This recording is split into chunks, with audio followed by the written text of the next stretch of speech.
इस भाई साहब ने पता है फ़ोन कैसे ऑन किया, ऐसे पूरा फ़ोन हिल रहा है। नहीं नहीं ठीक, चलो चलो चलो। चैप्टर नंबर कौन सा शुरू किया था हमने, जल्दी से बताओ। चैप्टर नंबर फर्स्ट, नाम क्या था इसका, nature and significance of management. अब मैं थोड़ी सी आपकी रिटेंशन पावर देखना चाहता हूँ कि क्या आपको सच में डेफिनेशन याद है जो मैंने याद कराई थी। तो हम शुरू करते हैं कि मैनेजमेंट की डेफिनेशन शुरू कहाँ से होती है। It management is an art of getting things done with and through others with the aim of achieving organizational goals effectively and efficiently। तो इसका मतलब ये है कि अगर आप थोड़ा सा भी ध्यान देंगे क्लास में तो आपको घर जाके तो रट्टे लगाने की ज़रूरत है नहीं, क्लास में ही याद करा दूंगा। क्या मेरी बात समझ में आती है। तो ये हमने पहली बात की थी स्टार्ट, जिसमें एक का नाम क्या है, इफेक्टिवली, और एक का नाम क्या है, एफिशिएंटली। इनमें से एक ऐसा है जो ये कहता है कि काम कम कॉस्ट पे खत्म हो जाना चाहिए, एफिशिएंटली। एफिशिएंटली क्या कहता है, work should be completed in minimum cost या स्टैंडर्ड कॉस्ट या लेस देन स्टैंडर्ड कॉस्ट। क्या मेरी बात समझ में। और इफेक्टिवली क्या कहता है, टाइमली कंप्लीशन ऑफ जॉब। और हमने कितनी केस स्टडीज की थी इससे रिलेटेड, 3। तो खाली ये शब्द है इफेक्टिवली और एफिशिएंटली, इसी से 3 केस स्टडीज बन गई थी, जिससे डायरेक्टली आंसर देना बिल्कुल भी पॉसिबल नहीं है। ये भी आपने देख लिया था। अगर कोई बच्चा वो वाली केस स्टडी ना करके जाए एग्जाम में और डायरेक्टली एग्जाम में आ जाए तो वो गलत आंसर ही देगा, ये तय है। क्या मेरी बात समझ में आती है। ठीक है ठीक है। तो ये था मैनेजमेंट। अब आते हैं मैनेजमेंट की प्रोसेस कहाँ से शुरू होती है और कहाँ खत्म होती है, जिससे आपका सिलेबस डिज़ाइन किया गया है। सबसे पहले क्या लिखा हुआ है, देखो। अब मैंने कहा ये तो बुक्स के अंदर लिखा हुआ है, क्यों ना हम खुद से एक बार डिस्कशन चालू कर दें। मैं कुछ शब्द लिख रहा हूँ। कौन कौन से ऐसे बच्चे जो फर्स्ट क्लास से भी, जो लास्ट क्लास हुई थी उससे पहली वाली क्लास में नहीं आए थे, नहीं आए थे। जो लास्ट क्लास हुई थी हमारी, उससे पहले एक इंट्रोडक्शन क्लास हुई थी, उसमें नहीं आए थे वो बच्चे, हैंड रेस कर लीजिए। तो काफ़ी सारे बच्चे नहीं आ पाए थे। आप बाकी सारे आए थे, आप नहीं आए थे, आप नहीं आए थे, आप नहीं आए थे, आप नहीं। ठीक है। अब देखना, आपके सामने मैं कुछ पॉइंट्स लिखूंगा और आपको उसे ऑर्डर में अरेंज करना है। ठीक है, कि ये कैसे होने चाहिए। ध्यान से सुनेंगे सारे बच्चे। मैंने एक शब्द लिखा है, क्या लिखा है जरा आपको दिखाई दे रहा है, बताइए क्या लिखा गया है, ऑर्गेनाइजिंग। ठीक है, मैं कुछ पॉइंट्स लिख रहा हूँ और आपको बताना है उसे कि किस सीक्वेंस में आने चाहिए। नेक्स्ट क्या लिखा मैंने, क्या दिख रहा है ये, कंट्रोलिंग।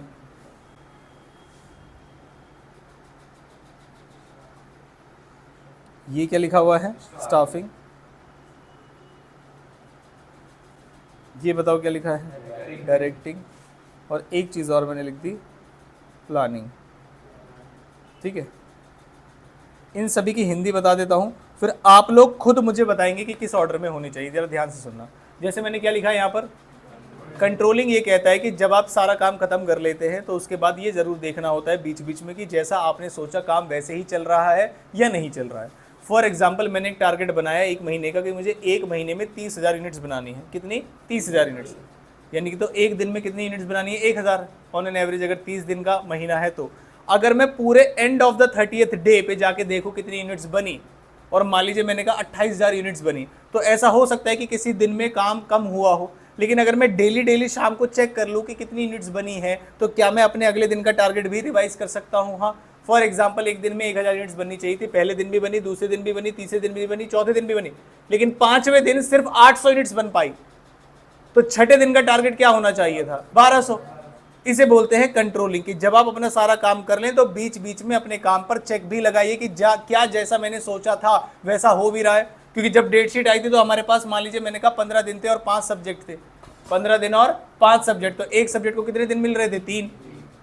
सोचते सोचते सोचते सोचते पता नहीं कैसे कुछ और दिन निकल गए, 9 दिन बचे हैं। अब एक सब्जेक्ट को कितने दिन मिल रहे हैं 10 दिन बचे हैं, तो एक सब्जेक्ट को कितने दिन मिल रहे हैं, 2। ऐसा करते करते होता है ना, पहले प्लानिंग करते लेकिन काम ही नहीं हो पाता, तो इसी चीज को बोलते हैं कंट्रोलिंग। क्या कंट्रोलिंग वर्ड का मतलब समझ में आया। नेक्स्ट क्या लिखा हुआ है, देखिए जरा, ऑर्गेनाइजिंग का मतलब ये होता है कि आप सारे काम को ऑर्गेनाइज मैनर में करेंगे, सारे काम को बांट लेंगे। फॉर एग्जाम्पल, मैंने कहा एक फंक्शन अगर हमें क्या नाम है कंडक्ट करना है, तो उस फंक्शन की कुछ एक्टिविटीज होती हैं कि इस फंक्शन में जो खरीदारी है वो एक एक्टिविटी है, खाने की अरेंजमेंट एक एक्टिविटी है, डेकोरेशन एक एक्टिविटी है, पीने का पानी, कोल्ड ड्रिंक वो एक एक्टिविटी है। तो ये कुछ एक्टिविटीज़ है जो हम अलग अलग डिवाइड कर लेते हैं। जैसे म्यूजिक की एक एक्टिविटी है, तो डीजे कौन लेके आएगा, उसकी अरेंजमेंट कौन करेगा, डेकोरेशन की। तो उसे बोलते हैं काम को आप क्या कर लो, मतलब काम को स्टार्ट करने से पहले क्या कर लो, उसे ऑर्गेनाइज। क्या कर लो उसे, ऑर्गेनाइज। फॉर एग्जांपल हमने कहा क्रिकेट टूर्नामेंट कर रहे हैं तो उसमें कुछ ऑर्गेनाइज कर देंगे हम पहले से कि बैट कौन लेके आएगा, बॉल लाने की जिम्मेदारी किसकी है, स्टंप्स लाने की जिम्मेदारी किसकी है। क्या मेरी बात समझ में आती है? वहां पर जो फूड अरेंजमेंट होगा, खाना पीना होगा, उसकी जिम्मेदारी किसी पहले ही अरेंज कर लेंगे, ये सारी चीज़ हाँ मैं करवा दूंगा। नेक्स्ट क्या है, क्या है, फुटबॉल नहीं नालायक, क्या है ये, डायरेक्टिंग। डायरेक्टिंग का मतलब ये होता है जब भी वर्कर्स आपके ऑर्गेनाइजेशन में आते हैं वो अपने आप से काम नहीं करने होता, उन्हें किसी ना किसी सीनियर की डायरेक्शन, सुपरविजन और मोटिवेशन की जरूरत होती है कि काम करना क्या है मुझे और किस तरीके से करना है। जैसे मान लीजिए आप अपने स्कूल के टीचर से सेटिस्फाइड हैं कि आपको बेस्ट से बेस्ट क्लासेस देते हैं, पॉसिबली हो भी सकते हैं और नहीं भी हो सकते हैं, दोनों ही और ऐसा भी हो सकता है कि कुछ टीचर्स बहुत अच्छी हैं और बाकी टीचर्स खराब है, आपको कुछ भी लग सकता है, ठीक है। सुनो, अरे सुन लो नालायक को। तो आपको भी पता है कि अगर जिस दिन प्रिंसिपल या कोई सीनियर टीचर वहाँ स्कूल में नहीं है तो वो सब स्टाफ रूम में बैठ के गप्पे लड़ाएंगे। क्या मेरी बात समझ में आती है? जब तक कोई प्रिंसिपल या कोई सीनियर मोस्ट टीचर या डायरेक्टर जिनसे उन्हें डर लगता है, ऐसे नहीं था, हमें पहले ऐसे डराया जाता था प्रिंसिपल सर राउंड पे है, सीधे बैठ जाओ, पढ़ना ऐसा शुरू कर दो, ऐसा। मुझे ऐसा लगता था उस समय पर कोई स्मगलिंग का काम करते हैं कि पुलिस आ रही है और हम सीधे, अरे भाई हम तो नॉर्मली बैठे हैं। तो उन्हें भी पता था कि वो क्लास में उतने इंटरेक्टिव तरीके से नहीं पढ़ाते थे, लेकिन जब भी कोई सीनियर मोस्ट टीचर या कोई प्रिंसिपल अगर राउंड पे है तो उस समय पर थोड़ा क्लासरूम का एनवायरनमेंट अलग कर दिया जाता था। इसीलिए काम को स्टार्ट करने से पहले आपको किस चीज़ की जरूरत पड़ेगी, डायरेक्शन।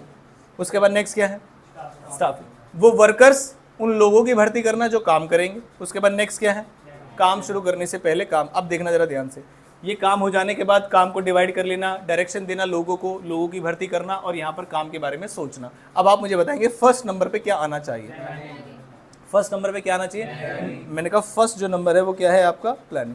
उसके बाद मैंने सोच लिया क्या क्या काम करना है, अब क्या करूँ, ऑर्गेनाइजिंग, कि काम को कितने भाग में डिवाइड करना है मुझे। क्या मेरी बात समझ में आती है? तो इसे स्टेप नंबर कौन सा बोलूंगा, 2। क्या नाम है इसका, ऑर्गेनाइजिंग। क्या मेरी बात समझ? तीसरा स्टेप कौन सा होगा? अब जो मैंने काम डिवाइड कर लिया है उस काम को करेगा कौन, व्यक्ति करेंगे, तो उसके लिए मुझे क्या करना पड़ेगा, स्टाफिंग। तो ये स्टेप नंबर कौन सा हो गया, 3rd। अब मुझे बताओ डायरेक्टिंग पहले आएगा या कंट्रोलिंग पहले आएगा? डायरेक्टिंग पहले, डायरेक्शन दो, वो काम शुरू करेंगे, उसके बाद उनकी एक्टिविटीज पे ध्यान रखना कि कहीं एज पर प्लान एक्टिविटीज हो रही है या नहीं हो रही। तो नेक्स्ट कौन सा होना चाहिए बताइए जरा, और नेक्स्ट कंट्रोल।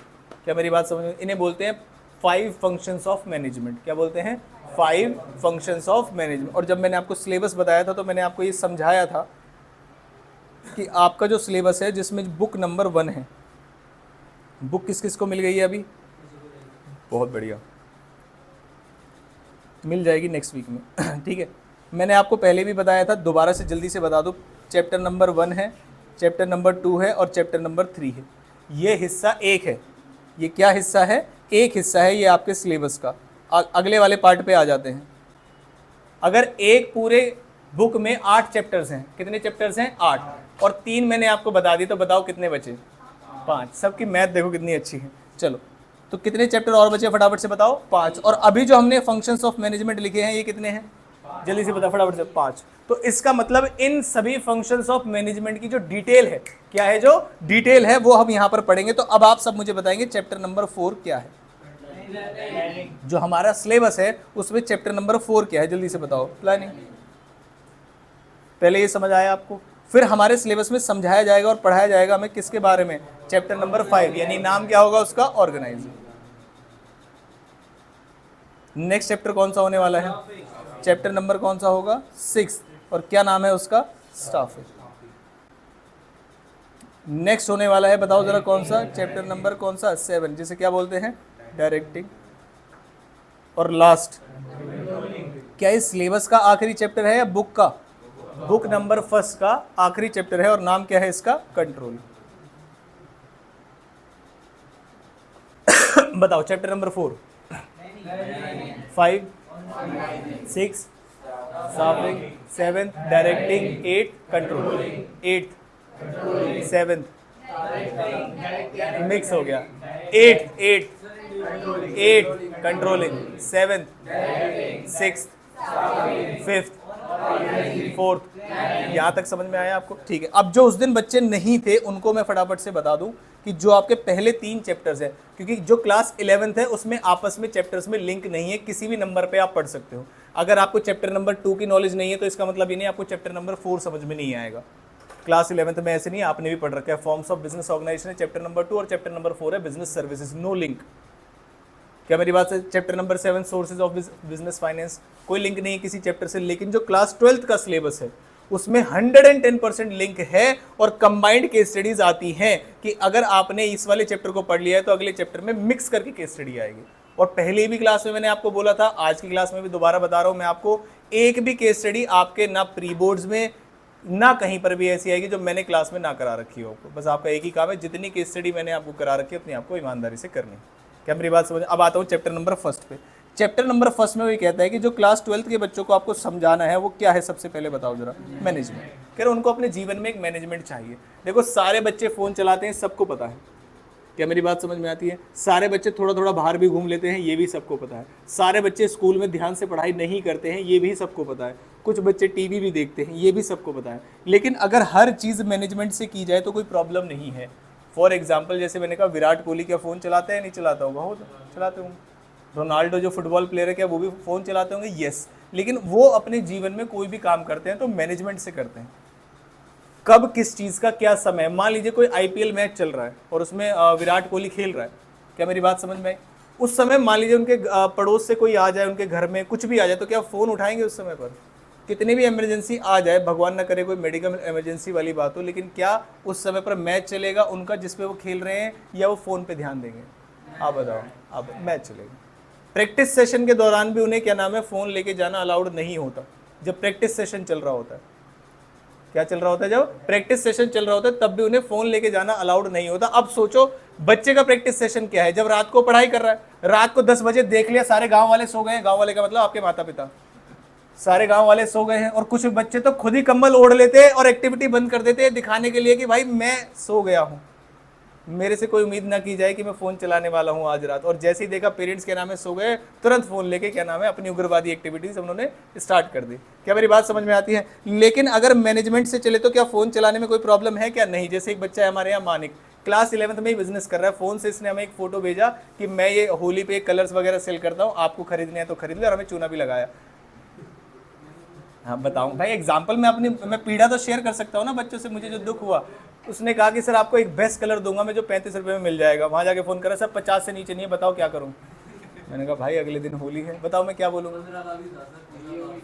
अरे करने दो ना यार थोड़ा सा, सब मेरा कोई 50 करोड़ का तो कुछ हुआ नहीं है, तो मजाक कर रहा हूँ, है ना। तो बच्चा फ़ोन चला रहा है, लेकिन पॉजिटिव चीज़, सेंस समझो मैं क्या कहना चाह रहा हूँ, पॉजिटिव चीज़ के लिए। क्या मेरी बात से? तो आपको क्या सिखाया जाएगा क्लास 12th में, फटाफट से बताओ कि मैनेजमेंट क्या होता है, उसके बेनिफिट्स क्या होते हैं और उसे किस तरीके से इंप्लीमेंट किया जाता है। क्या मेरी बात समझ में आती है? उसके बाद दूसरा चैप्टर है, कह रहे मैनेजमेंट सिर्फ बताने से नहीं आता, मैनेजमेंट के कुछ सिद्धांत है, और सिद्धांत को इंग्लिश में क्या बोलते हैं? प्रिंसिपल्स। तो जो चैप्टर नंबर 2 आपको पढ़ाया जाएगा उसका नाम क्या है बताओ जरा फटाफट से?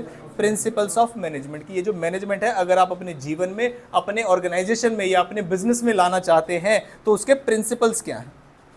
क्या मेरी बात समझ में आती है? और तीसरी चीज़ जो सबसे इंपॉर्टेंट चीज़ है, आपके बिजनेस का एनवायरनमेंट क्या है। एनवायरनमेंट का मतलब होता है कि जब हमारा बिजनेस काम करता है तो उसमें एनवायरनमेंट में बहुत सारे लोग हैं, हमारे कस्टमर्स, हमारे सप्लायर्स। शायद आपने चैप्टर नंबर 6 क्लास 11th में पढ़ा होगा, अगर पढ़ा है तो।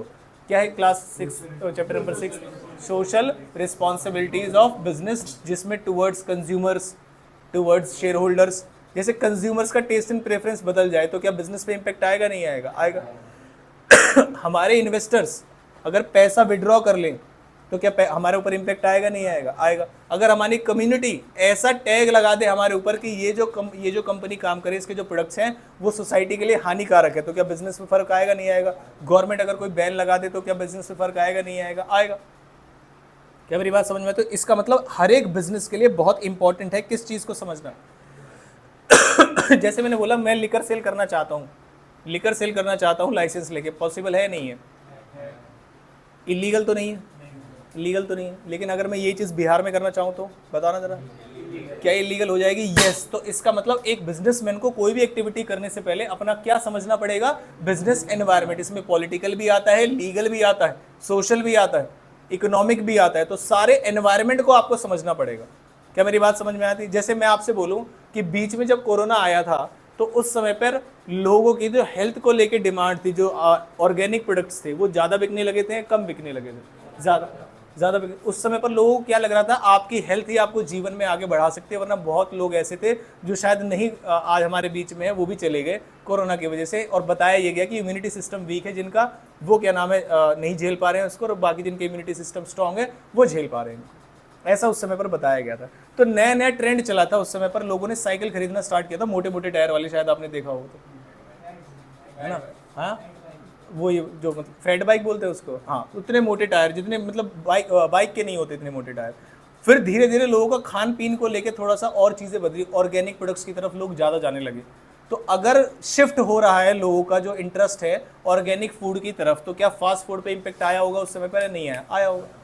लेकिन क्या अब धीरे धीरे हम फिर से वापस आ चुके हैं? क्या हमें कोई परवाह नहीं है किसी चीज़ की भी, कि क्या इम्यूनिटी, क्या मोमोज। कल परसों में एक बच्ची को देखो ऐसे लेके घूम रही थी बाहर, मोमोज ही दे रहे, वो मोमोज थे, क्या थे? आप हाँ जी, बर्तन क्या कह रहे हैं? बर्गर था, अच्छा अच्छा ठीक। तो अब मैंने आपको आपका सिलेबस समझाया कि अगर आपको क्लास 12th की बुक नंबर 1 को बहुत बढ़िया तरीके से पढ़ना है तो आपको कितने चैप्टर्स पढ़ने पड़ेंगे, बताइए जरा, कितने चैप्टर्स पढ़ने पड़ेंगे? 8। क्या मेरी बात समझ में आती है? अब मैं आपको चैप्टर्स पूछता हूँ क्योंकि आपको सिलेबस बहुत बढ़िया तरीके से पता होना चाहिए। अब मैं आएगी चैप्टर नंबर 1 क्या पढ़ाएगा आपको, बताओ? मैनेजमेंट। क्या पढ़ाएगा? Management. Chapter number 2 principles of management, कि मैनेजमेंट के प्रिंसिपल्स क्या होते हैं। चैप्टर नंबर 3 बिजनेस का एनवायरमेंट। और क्या बिजनेस का एनवायरमेंट इंपॉर्टेंट होता है हमारे लिए? आंसर इज यस, बहुत इंपॉर्टेंट होता है। फिर हम आ गए किस पे? Chapter number 4, 5, 6, 7, 8। क्या मेरी बात समझ? और ये पूरा जो है ये किससे रिलेट किया गया है, इसको मैं क्या बोल सकता हूं, बता सकते हो आप? क्या बोल सकता हूं इसको? Functions of management. ये कौन से चैप्टर नंबर से शुरू होंगे? 4, और कहां पर खत्म हो जाएंगे? 8। Chapter number 4 planning, chapter number 5 organising, chapter number 6, chapter number 7, chapter number 8 control. तो देयर इज नो कंफ्यूजन कि ये क्यों बनाए गए हैं। क्या मेरी बात समझ में? अब मैं इन बिटवीन आता हूँ आपकी बुक के ऊपर जो आपको मिलेगी। मैंने कहा आ गया मैं यहाँ पर। तो क्या आपको मैनेजमेंट प्रोसेस दिखाई दे रहा है? प्लानिंग में ज़्यादातर काम दिमाग लगाने का होता है। दूसरा, यहाँ पर चीज़ों को ऑर्गेनाइज किया जा रहा है। तीसरा क्या हो रहा है? यहाँ पर लोगों को भर्ती किया जा रहा है। एक डायरेक्शन दिखाया जा रहा है आपको, कहाँ काम किस तरीके से काम करना है। नेक्स्ट क्या है? Coordination. It is not a function of management, तो इसको मैं यहाँ पर क्रॉस कर देता हूँ। लास्ट में क्या आ जाएगा? कंट्रोल। क्या मेरी बात समझ में आती है? पक्की बात? ठीक। तो मैं आ गया। हम किस चीज़ की बात कर रहे हैं? चैप्टर पहला किस चीज़ का है?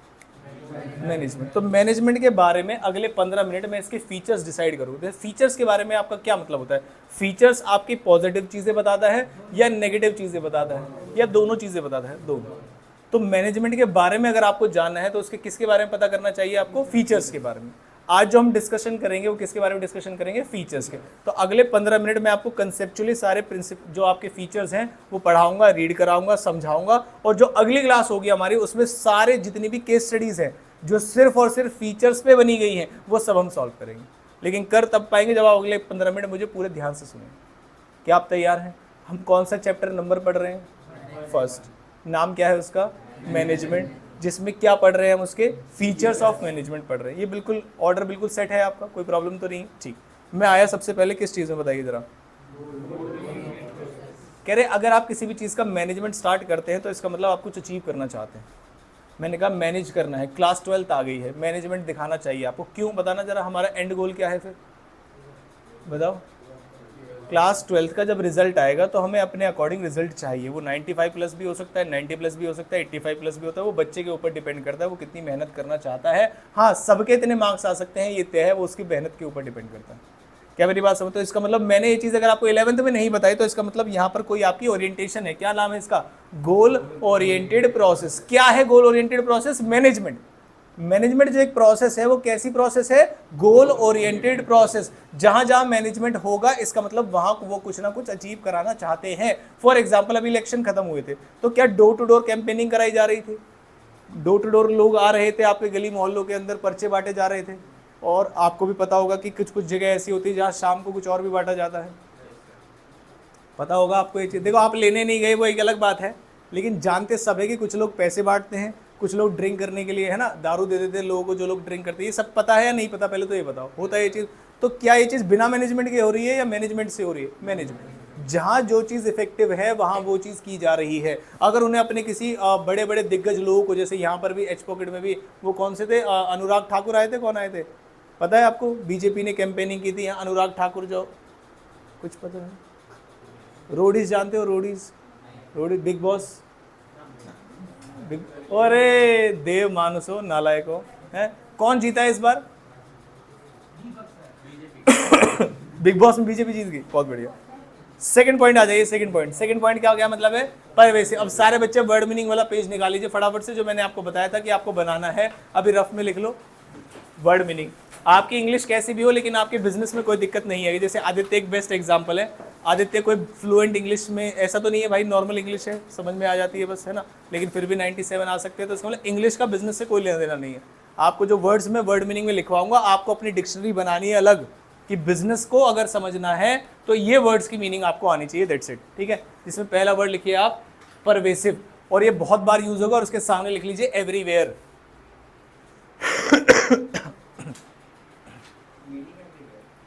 हाँ, परवेसिव का मीनिंग है एवरीवेयर। मैं कोई हिंदी मीनिंग नहीं लिखवाने बैठा हूँ आपको, कुछ ऐसे वर्ड्स हैं जिसकी नॉर्मल मीनिंग शायद आपको पता, एवरीवेयर का मतलब पता होगा शायद आपको, हर जगह, है ना। जैसे एक फ़ोन है, क्या मतलब है उसका? हर जगह। एक बार तो आप यकीन नहीं करेंगे, मेरे पास एक पेरेंट्स आए, कह रहे सर आप ऐसा मेरे बच्चे को क्या पढ़ा रहे हो? मैंने कहा क्या हो गया? कह रहे सर बच्चा रात पढ़ता है, 3:30 बजे 4 बजे पढ़ता ही रहता है। एक दिन तो फिर बीच में उनकी मम्मी भी कूद पड़ी, कह रहे पता नहीं सर ऐसा क्या पढ़ाई दे दी है, बाथरूम में भी पढ़ता है। एवरीवेयर मतलब इतना लोग फोनों में घुस चुके हैं आज की डेट में कि वहां भी सोचते चलो कुछ नहीं कर रहे तो स्क्रॉल ही कर लेंगे। समझ रहे हो आप बात को? चलो, परवेसिव का मतलब समझ में आया आपको? एवरीवेयर। अब यहाँ पर मतलब ये है कि क्या मैनेजमेंट हर जगह है? तो मैं आपसे सवाल पूछूंगा, आपको बताना है कि यहाँ मैनेजमेंट है या नहीं है। जैसे आप कोचिंग आते हैं तो क्या आपको मैनेजमेंट दिखाई देता है? कौन सी क्लास कब होनी? स्कूल जाते हैं तो पता है, देखो टीचर आ रहे नहीं आ रहे, लेकिन क्लास कब होनी है तो पता है। अलग अलग सेक्शंस डिवाइडेड है आपके स्कूल में कि कॉमर्स वाले बच्चे यहाँ बैठेंगे, ह्यूमैनिटीज़ वाले बच्चे यहाँ बैठेंगे, साइंस वाले बच्चे यहाँ बैठेंगे।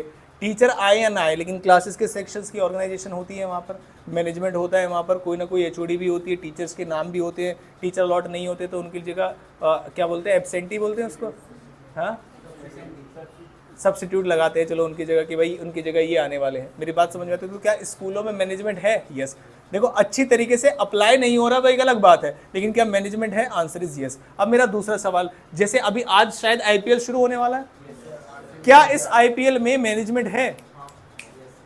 क्या लगता है? इंटरनेशनली इतने सारे प्लेयर्स को जहां जहां पर भी दुनिया में मैचेस चल रहे हैं, सबके साथ कोऑर्डिनेशन करके कि अभी उस समय पर मैच मत रखना, हमारे प्लेयर्स आपके प्लेयर्स यहाँ पर होंगे। क्या मेरी बात समझ में आती है? सब चीज़ का क्या मैनेजमेंट है या नहीं है? हाँ, कहाँ वो लोग कौन से होटल्स में रुकेंगे, कहाँ पर मैचेस होंगे, कितने दिन पहले अराइव करेंगे, कब उनकी फ्लाइट होगी, क्या ये सब चीज़ें मैनेजमेंट से चल रही है? हाँ, कभी एक स्टेट में मैच होता है, कभी दूसरे स्टेट में। तो क्रिकेट में मैनेजमेंट है। क्या ऐसे ही फुटबॉल में भी मैनेजमेंट होता होगा? क्या ऐसे ही पॉलिटिशियन जो पॉलिटिक्स होती है उसमें मैनेजमेंट होता है? पॉलिटिक्स में मैनेजमेंट नहीं होता? सोच लो, बताओ, पॉलिटिक्स में मैनेजमेंट होता है नहीं होता? होता है। उनको पता है कि कुछ चेहरे ऐसे होते हैं जो जनता में जाके अपनी बातों से जनता को लुभा सकते हैं, तो उन चेहरों को वहां भेजा जाता है। फॉर एग्जाम्पल, अगर मुझे यूपी में पब्लिसिटी करानी है तो किससे करानी चाहिए बताए? यूपी में योगी जी से करानी चाहिए। क्या मेरी बात समझ में आती है? सबको पता है ये चीज़। और आपने एक चीज़ देखी होगी, जब इलेक्शन आते हैं तो उनके लोग डोर टू डोर पहुंच जाते हैं इतनी भीड़ के साथ, ऐसे चेहरे जो शायद हमें नॉर्मली ना दिखाई दे। मतलब हमारे घर के नीचे, बिल्कुल जस्ट नीचे, वो है ब्रजभूषण जी, शायद आपने सुना होगा, बीच में जब रेसलिंग को लेके कुछ मुद्दा हुआ था उनका, सुना है आपने ब्रजभूषण का नाम? ब्रजभूषण जो जब रेसलिंग के समय पर गीता फोगाट वगैरह का कुछ केस हुआ था, उस चक्कर में वहाँ रेसलिंग फेडरेशन के कुछ है, वो घर के नीचे, मतलब मैं जा रहा हूँ कोचिंग में, मैंने देखा अरे भाई साहब ब्रजभूषण जी कुछ भाषण दे रहे, वैसे नहीं मिलते ये लोग। इसका मतलब बड़े स्ट्रेटेजिक तरीके से चुनाव से जस्ट 1-2 दिन पहले लोगों के घर तक जाके वो अपनी बातों को लुभाते हैं, कब पोस्टर बंटवाने हैं, कब आपके होम पेज पे एड्स जलवानी है, ये सब कुछ मैनेजमेंट से चलता है।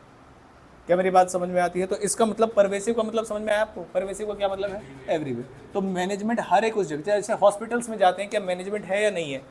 हॉस्पिटल्स में, स्पेशली मैं अगर प्राइवेट हॉस्पिटल की बात करूँ तो क्या मैनेजमेंट होता है या नहीं होता? होता है। अगर इमरजेंसी में आपको जाना है तो क्या एक अलग सेक्शन बना हुआ है कि इमरजेंसी वाले इधर जाएंगे? अगर आपको नॉर्मली जाना है तो नॉर्मल वाले व्यक्ति अलग जाएंगे, हार्ट जो स्पेशलिस्ट है कि हार्ट वाले पेशेंट्स क्या उनके लिए अलग जगह बनाई गई होती है? Answer is yes. तो क्या वो मैनेजमेंट होता है? बहुत ज़्यादा पैसे वाले लोग हैं तो वो अलग से रहेंगे, वरना एक जनरल वार्ड होता है जहाँ पर 8-10 बेड लगे होते हैं, वहीं आके डॉक्टर देखते हैं। क्या ये सब चीज़ें मैनेजमेंट से चलती हैं? Answer is yes. और आजकल के तो हॉस्पिटल्स ऐसे हो गए, ऐसे लगता है मुझे 5 स्टार होटल है ना, बिल्कुल इस तरीके से बिल्डिंग और बिल्कुल तरीके से बनाई गई है। समझ में नहीं आता है क्या चीज़। 2 चीज़ समझ में आई, बताओ 2 फीचर क्या है? पहला फीचर गोल ओरिएंटेड का मतलब जहां मैनेजमेंट है वहां कोई ना कोई गोल जरूर होगा, अदरवाइज कुछ है ही नहीं। कोई ना कोई गोल जरूर होगा आपके व्यक्ति के जीवन में, किसी एथलीट के जीवन में कुछ ना कुछ होगा। दूसरा पॉइंट परवेसिव। परवेसिव का मतलब क्या है? एवरीवेयर, मैनेजमेंट हर जगह। जैसे मान लीजिए आजकल के जैसे छोटे बच्चों की बात करो तो मैं किसी से लड़ाई हो गई, किसी से लड़ाई हो गई। अब लड़ाई हो गई तो पहले जमाने की लड़ाई एक और होती, जब मैं तुझसे बात नहीं कर रहा हूँ, कह रहा जब मैं भी तुझसे बात नहीं कर रहा, कुट्टा, ऐसे हो जाते थे। आज की डेट में देखा जाता है कि वो व्यक्ति ट्यूशन से कितने बजे निकलेगा, 4 लड़के मुझे कहाँ खड़े करने हैं, कैसे मवाली बना मचाना है। समझ रहे हो आप बात को? इसके लिए भी क्या मैनेजमेंट चाहिए? Answer is yes. मैनेजमेंट भी चाहिए, कोऑर्डिनेशन भी चाहिए। एक ऐसा व्यक्ति जो उसे जानता ना हो, उसके कोचिंग के नीचे खड़ा रहेगा, हाँ हाँ निकल गया वहां पहुंच रहा है। अभी उसके 3 दोस्त साथ में, अभी रुक जाओ अभी अटैक मत करो। 9th 8th क्लास के पैदा नहीं हुए बच्चे वो मैनेजमेंट कर रहे हैं, सोचो अभी।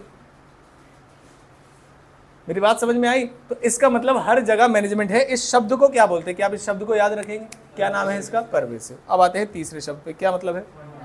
कॉन्टिन्यूस। कभी किसी ने कोई मोटिवेशन वीडियो देख के या मोटिवेशन वीडियो नहीं, कभी 10th क्लास से पहले आपने वो पाप किया है जिसमें आपने एक पेज लिखा था कि सुबह इतने बजे उठूंगा या उठूंगी, है ना? आधे घंटे, देखो किया हो या नहीं किया हो पता नहीं, आपने इंप्लीमेंट किया, लेकिन वो पाप किया है कि आधे घंटे फिर फ्रेश होंगे, फिर पढ़ने बैठेंगे। ऐसा कभी किसी ने नहीं किया? नहीं किया, पक्की बात है, किसी ने भी नहीं किया। टाइम टेबल नहीं बनाया कभी? बनाया होगा। तुम तो दुष्ट ही हो, नालायक, तुम कुछ नहीं करोगे। ऐसा बनाते हैं लोग कि टाइम टेबल ये होगा। एग्जाम्स के दौरान हो सकता है बना लिया हो, है? नहीं बनाया? बनाया नहीं बनाया, चलो कोई बात। कंटिन्यूअस का मतलब ये होता है कि कई बार ऐसा होता है कि हमारे जीवन में ऐसे इंसिडेंट हो जाते हैं जो हमें जीवन में सीरियस बना देते हैं पढ़ाई को लेकर।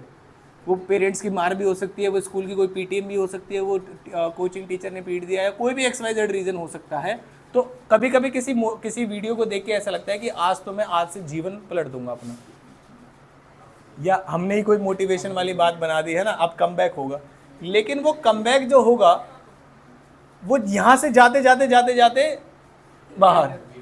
अब घर जाके देख रहे कि पबजी खेलो या इंस्टाग्राम चलाओ या जिम जाओ या घूमो, 4 ऑप्शन में से एक चीज़ कर रहे हैं। इसका मतलब ये है कि कोई भी चीज़ जब तक रिपीटेड तरीके से प्रैक्टिस ना की जाए तो उस चीज़ की इफेक्टिवनेस खत्म हो जाती है। तो इसका मतलब अगर आप मैनेजमेंट कर रहे हैं तो आपको एक बार करना पड़ेगा या बार बार करना पड़ेगा।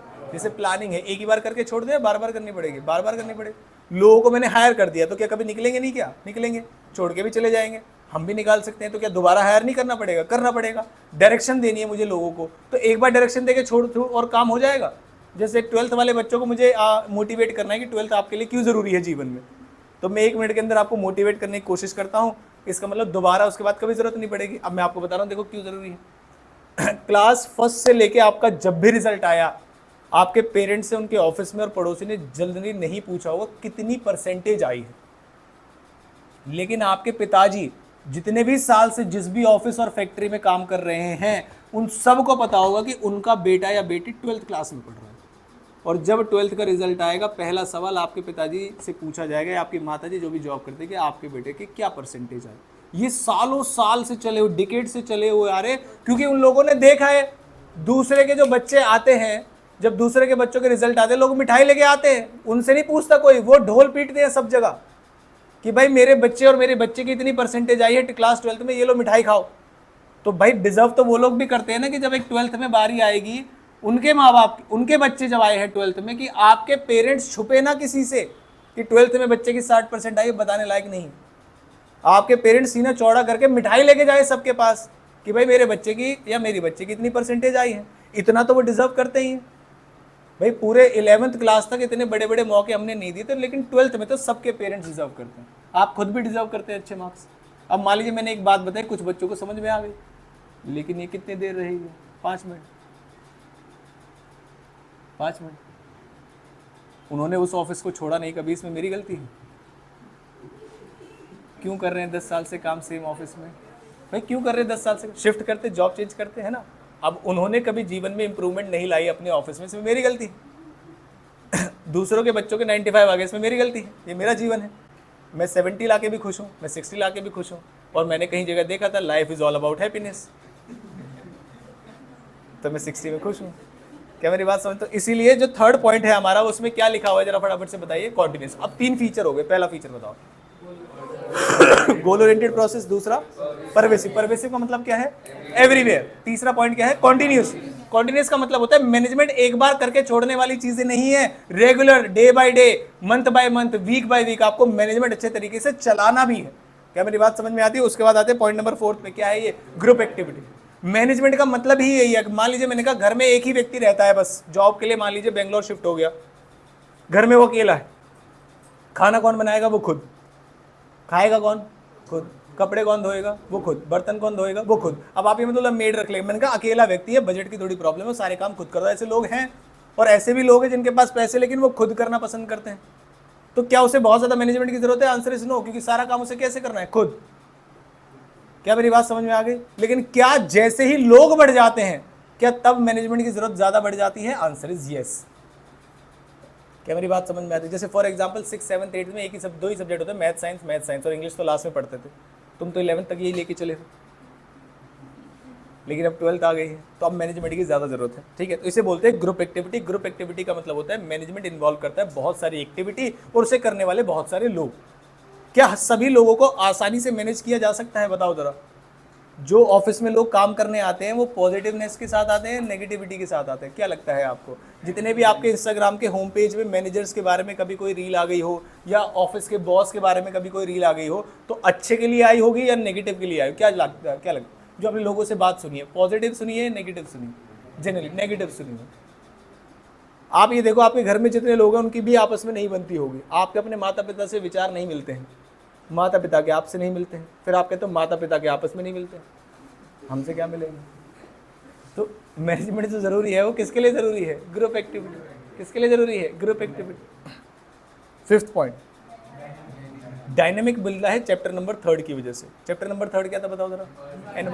क्या एनवायरमेंट में बार बार चेंजेस आते रहते हैं? आंसर इज क्या कस्टमर के टेस्ट एंड प्रेफरेंसेस बार बार बदलते रहते हैं? यस। क्या प्राइसेस हमारे यहाँ लोग चीजों के बढ़ते रहते हैं? इन्फ्लेशन बढ़ती रहती है? यस। क्या मेरी बात समझ में आती है? क्या इकोनॉमी सेम ट्रेंड पे चलती रहती है, अप एंड डाउन आते रहते हैं? गवर्नमेंट बदलती रहती है, सेम रहती है? बीजेपी लाए मेक इन इंडिया का कंसेप्ट, मान लीजिए कांग्रेस आ गई, वो इसे प्रमोट नहीं करती, फिर जो व्यापारी हैं वो फंस गए। इसका मतलब बिजनेस एनवायरनमेंट में होने वाले चेंजेस। कानून, पहले बिहार में जो शराब है वो बिकती थी, फिर नहीं बिकने लगी, बीच में क्या नाम है पॉलिथीन बैन कर दी उन्होंने बनाना, फिर बनाने लगे, फिर बैन कर दिए। पटाखे, गवर्नमेंट ने देखो क्या किया, गवर्नमेंट ने लाइसेंस बांटे।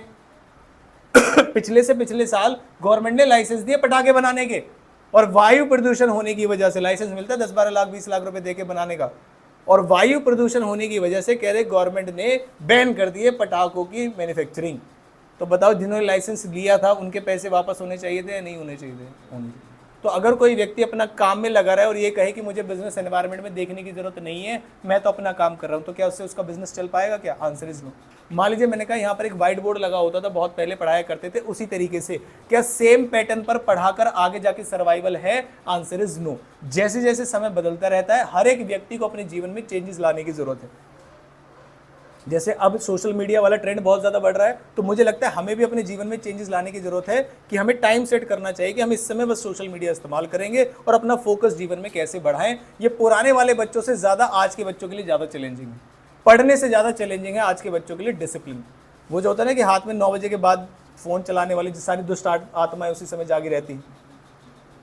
अभी जैसे मान लीजिए दोपहर के 3 बजे कोई फ़ोन चलाने में क्या इंटरेस्टेड होगा, लेकिन रात के 9-10 बजे सब दुष्ट आत्माएं जो है जाग जाती हैं, सबके नेटवर्क आपस में मिल जाते हैं, और तुझे पता उसने क्या कहा, तुझे पता उसने क्या कहा। मेरी बात समझ में आ रही है? अगर आप इस इंट्यूशन को अपनी जीवन से निकाल पाए कि सर कसम खा लेता हूँ या खा लेती हूँ 9-10 बजे के बाद जीवन में फ़ोन ही नहीं चलाना 1 साल, और ऐसा 3-4 दिन करके देखो, हो सकता है एक दिन मन कर जाए चलाने का, लेकिन ऐसा धीरे धीरे धीरे धीरे जैसे आप कम करते जाओगे आपका इंटरेस्ट खुद ही खत्म हो जाएगा।